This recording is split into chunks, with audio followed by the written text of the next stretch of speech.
There are no real dinosaurs. Every creature in Jurassic Park is a genetically engineered monster designed to match public expectations, not actual prehistory. The science proves it's impossible. DNA completely decays after 6.8 million years, meaning 65-million-year-old mosquito DNA is pure fiction. Dr. Henry Wu admitted in both the novels and Jurassic World that the dinosaurs are genetic chimeras, cobbled together from frogs, birds, and reptiles. He even told Hammond they should be modified to be slower and more docile because real dinosaurs are too aggressive for a theme park. The velociraptors lack feathers and have broken wrists, anatomically impossible for actual dromaeosaurs. The Kenner Chaos Effect toy line from 1998 revealed InGen was mixing DNA to create mutant hybrids like Ultimasaurus years before the Indominus Rex. Hammond didn't want science. He wanted movie monsters that sold tickets, and that's exactly what Wu delivered. John Hammond was the real villain. Hammond wasn't a kindly grandfather. He was a manipulative con man who used his family as human shields. In the movie, he tells the flea circus story to show humility, but a flea circus is literally a scam that uses mechanical tricks, not real fleas. He's admitting to Ellie Sattler that he's a fraud. In Michael Crichton's novel, Hammond openly complains about Tim and Lex, calling them noisy inconveniences. He only brought them to the island to stop the lawyers from shutting him down. His death in the book is brutal and deserved. He falls down a hill and gets eaten alive by Compsognathus, while hallucinating about how he'll fix everything next time, proving his unredeemable greed. The Jurassic Park, Redemption Comics showed Tim Murphy as an adult trying to open a new park in Texas, proving Hammond's toxic legacy infected his own family with the same obsession. The Spinosaurus was a weapon prototype. The Spinosaurus in Jurassic Park 3 wasn't on InGen's official list because it was the first biological weapon, a secret precursor to the Indominus Rex. Billy Brennan explicitly states this dinosaur wasn't documented anywhere. Unlike real animals that avoid unnecessary conflict, the Spinosaurus relentlessly hunts the humans across the entire island, ignoring easier prey and showing programmed aggression. This mirrors the Indoraptor's behavior in later films. The Kenner Chaos Effect toy line featured hybrid Spinosaurus variants years before the movie, suggesting InGen had been experimenting with Spino DNA for decades. The official Jurassic World Dominion Dino Tracker website later confirmed the Spinosaurus was indeed an illegal creation by Dr. Wu's team, an accidental hybrid that was never meant to exist. This turns JP3 from a filler sequel into the origin story of weaponized dinosaurs.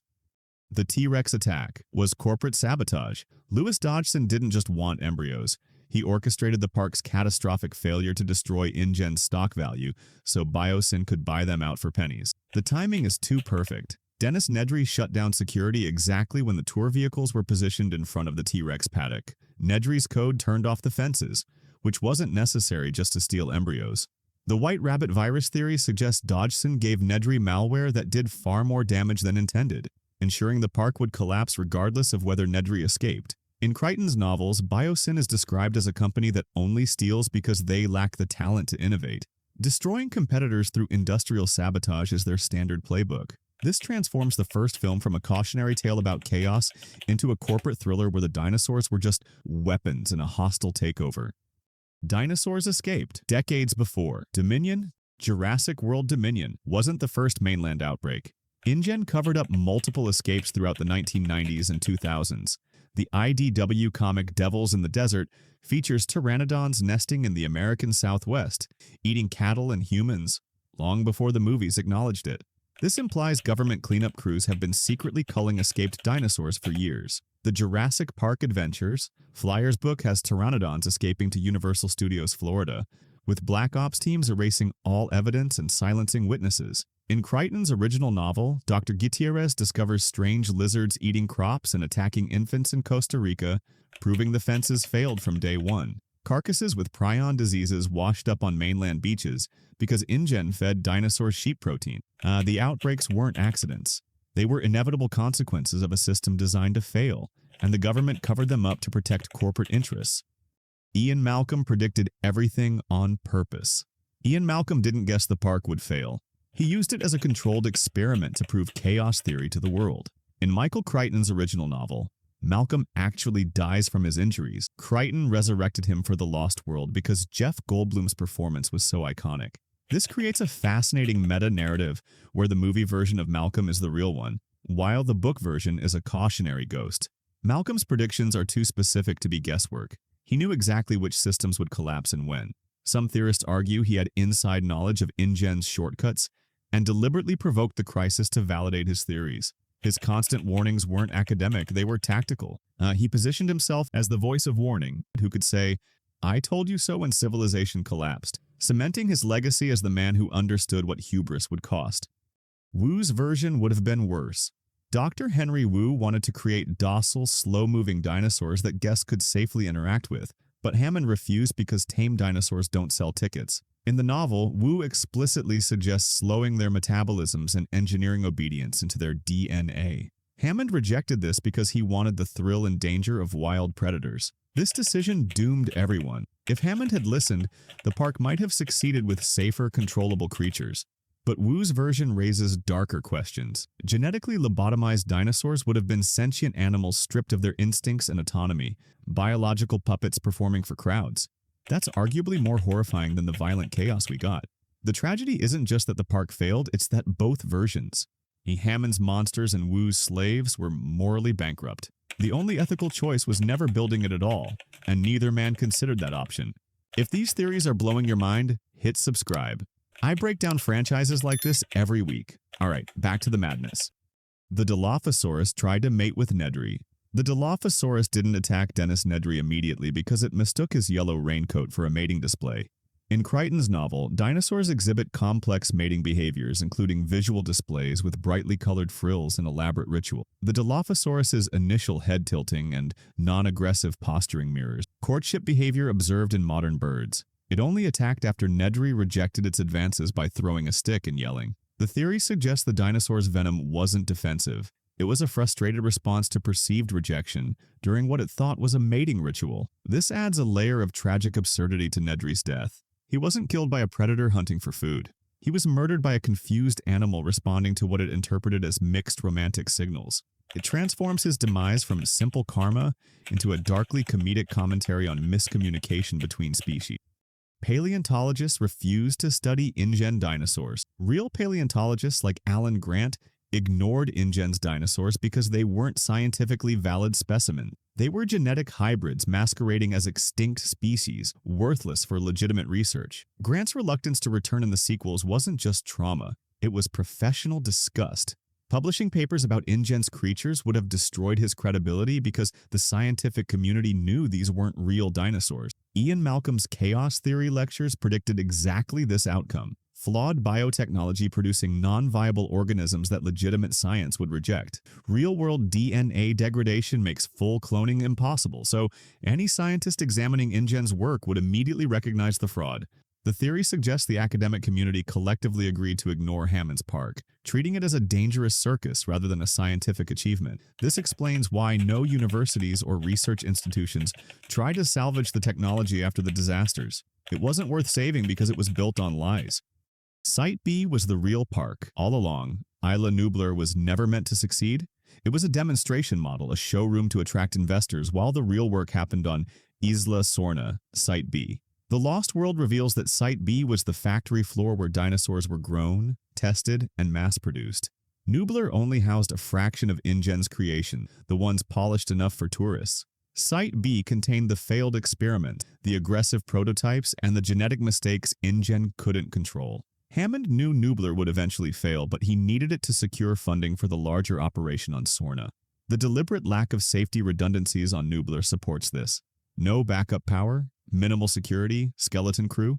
It was designed for disaster. This theory reframes the entire franchise.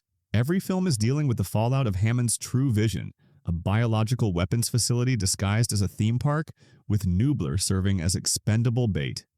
The Lysine Contingency was theater. Hammond's Lysine Contingency was pure theater, designed to reassure investors and regulators, but he knew it wouldn't work. Dr. Wu admitted the dinosaurs couldn't manufacture lysine and would die within 7 days without supplements. But in the Lost World, dinosaurs on Site B survived for years after abandonment, proving they found dietary sources of lysine in the wild.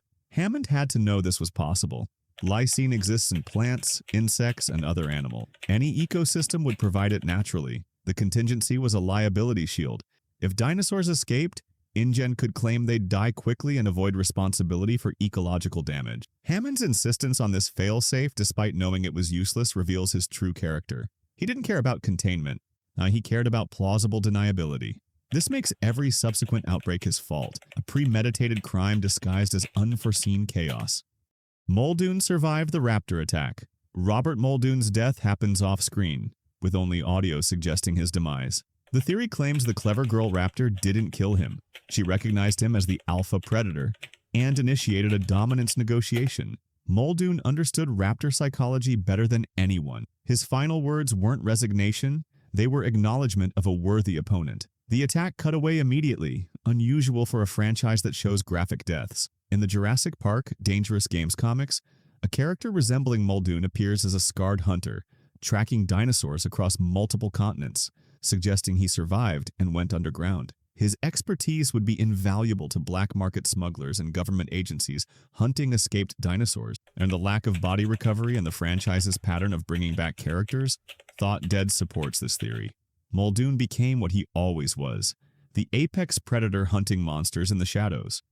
The Raptors were smarter than humans. The Velociraptors weren't just intelligent, they were actively manipulating events to orchestrate a permanent escape. Their testing of the electric fences wasn't random. They were gathering intelligence about the security system's weaknesses. The big one's killing of other raptors wasn't aggression. It was eliminating witnesses and creating a controllable pack. When they hunted in the kitchen, they weren't chasing prey. They were herding Lex and Tim towards specific exits while blocking others, conducting behavioral experiments on human fear responses. Dr. Grant's observation that they were testing for weaknesses systematically proves they had strategic intelligence. The most disturbing evidence, they never tried to escape until Nedry shut down the fences, suggesting they were waiting for the perfect moment. Jurassic World confirms this with Blue showing emotional intelligence and tool use. The Raptors weren't animals. They were a competing intelligence studying their captor, biding their time until they could overthrow their creators. Maisie Lockwood is the endgame. Maisie Lockwood represents the true purpose of Jurassic Park, human genetic engineering disguised as dinosaur resurrection. She's a clone of Charlotte Lockwood who used WU's technology to cure genetic defects in her own DNA. This reveals that dinosaurs were always a smokescreen for the real prize, immortality and designer humans. The camera deliberately cuts between Maisie's eyes and the Indoraptor's eyes in Fallen Kingdom, suggesting a connection beyond empathy. Early drafts allegedly had her carrying dinosaur DNA, explaining her bond with the creatures. Even if she's fully human, she's the first product to prove the technology works on people. Hammond's partnership with Lockwood wasn't about theme parks. It was about defeating death and creating perfect humans. Every catastrophe, every death, every escaped dinosaur was acceptable collateral damage in pursuit of this goal. Maisie is proof they succeeded. The T-Rex is the franchise's true hero. Rexy, the original T-Rex, has saved humans in every major film she appears in, suggesting she's consciously protecting them from other threats. In Jurassic Park, she kills the Velociraptors attacking Grant, Ellie, Lex, and Tim. In Jurassic World, she fights the Indominus Rex to protect Owen and Claire. In Fallen Kingdom, she creates chaos that allows the humans to escape. She never hunts humans unless provoked or starving, and she consistently targets the hybrid dinosaurs that represent WU's perversions of nature. The theory suggests Rexy has bonded with humanity after decades of interaction, recognizing them as the species that feeds and maintains her. She's defending her territory and her providers from invasive threats. Her final roar in each film isn't triumph over humans. It's a declaration that she's the apex predator maintaining balance. She's not the monster. She's the guardian keeping WU's abominations in check, the only thing standing between humanity and total ecological collapse. So, which theory hit hardest? Fake dinosaurs? Hammond the villain? Or Rexy being the secret hero? Let me know in the comments. And if there's a theory I missed that you think needs to be covered, drop it down there too. I read everything. Subscribe so you don't miss future breakdowns. Thanks for watching.